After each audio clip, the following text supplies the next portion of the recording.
Alright दोस्तों, तैयार हो जाओ क्योंकि the rising of the shield hero season 4 episode 12 एक धमाकेदार शोडाउन था जिसमें बिट्रेयल्स, स्पिरिचुअल बैटल्स और दो पूरी जेनरेशंस के एम्परर्स का क्लैश देखने को मिला।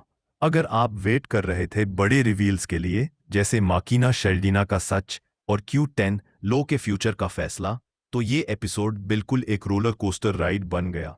गोस्ट्स, सोल ईटिंग वेपन्स और एक नया एम्परर का राइज, सब कुछ इसी एपिसोड में था। चलो दोस्तों, बिना टाइम वेस्ट किए चलते हैं रिकैप की तरफ। एपिसोड की शुरुआत होती है बड़े ही इंटेंस सीन से। पार्टी चेस कर रही होती है शेल्डीना को, लेकिन कुछ अलग लग रहा था। जल्दी ही सबको समझ आता है कि ये हमारी शेल्डीना नहीं है। मकीना ने अपनी चालाकी से शेल्डीना का बॉडी हाईजैक कर लिया है। ये मोमेंट सच में चिलिंग था।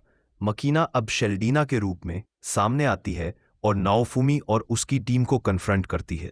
वो अपने रूथलेस तरीके पर गर्व करती है और कहती है कि उसने अपने देश को सो कॉल्ड पुस से साफ कर दिया, मतलब उन लोगों से जो उसके नज़र में कमज़ोर थे। लेकिन यहीं पे ट्विस्ट आता है।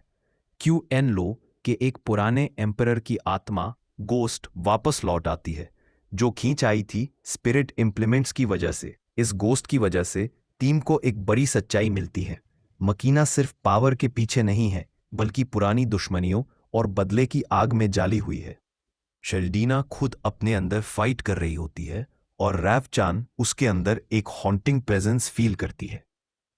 और फिर आता है बड़ा धमाका।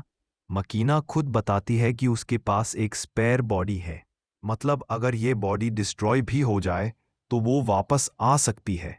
ये एक डायरेक्ट थ्रेट था शेल्डीना के एग्जिस्टेंस को। नाफूमी और रफ्तालिया के लिए ये एक सिग्नल था कि अब कुछ बड़ा करना पड़ेगा। उन्होंने डिसाइड किया कि यही वक्त है अपने वेपन्स और मैजिक का फुल पावर यूज करने का।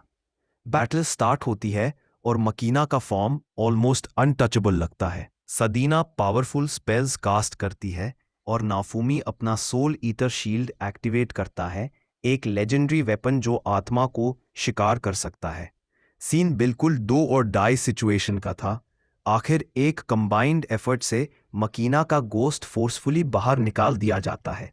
यही मोमेंट था जब रफ्तालिया खुद एक एम्परर जैसी लीडरशिप दिखाती है। वो सिर्फ एक फॉलोअर नहीं, बल्कि एक लीडर के रूप में सामने आती है। लेकिन खतरा अभी खत्म नहीं होता। गोस्टली मकीना उन्हें एक क्रूअल अल्टीमेटम देती है, अगर तुम शेल्डीना को बचाना चाहते हैं। बैटल के बाद आफ्टरमाथ शुरू होता है। शेल्डीना को हील करने के लिए फिलो उसे रेवोल्यूशनरी आर्मी के पास ले जाती है एडवांस्ड मैजिक के लिए। मकीना का चैप्टर यहीं ख़त्म हो जाता है। उसकी मौत एक नेचुरल जस्टिस बनकर आती है। एक्स एम्परर रफ मिलर को जब ये खबर मिलती है, वो अपनी लाइफ देना चाहता है गिल्ट में, लेकिन रफ्तालिया उसे माफ़ करती है और उसका टाइटल ले लेती है। उसे एग्जाइल में भेज दिया जाता है। ये मर्सी का एक पावरफुल जेस्चर था। शेल्डीना और सादीना अपनी फैमिली कॉन्फ्लिक्ट ख़त्म करके रफ्तालिया के अंडर सर्व करते हैं, और इसी के साथ Q21 लो का imperial blood line officially reborn होता है, एक नए कंपैशनेट लीडरशिप के साथ। एपिसोड के एंड में हमें एक रिमाइंडर मिलता है कि जर्नी अभी ख़त्म नहीं हुई। सिल्टवेल्ट का परेड, फीनिक्स और बाकी गार्डियन बीस्ट्स और ड्रेडेड वेव्स, ये सब उनका वेट कर रहे हैं। और एक थोड़ा कॉमिक रिलीफ के लिए मोतोयासु वापस आता है और क्लासिक स्टाइल में एक पिग को एनिमी समझकर अपना एयर स्ट्राइक जैवलिन चला देता है। इन शॉर्ट दोस्तों, सीजन 4 एपिसोड 12 सिर्फ एक फाइट नहीं था, ये एक इमोशनल क्लोजर था। राफ्तालिया के एम्परर बनने का एक एपिक राइज था, और शील्ड हीरो के themes light versus darkness, revenge versus mercy, tradition versus growth, सबको हाईलाइट करता है।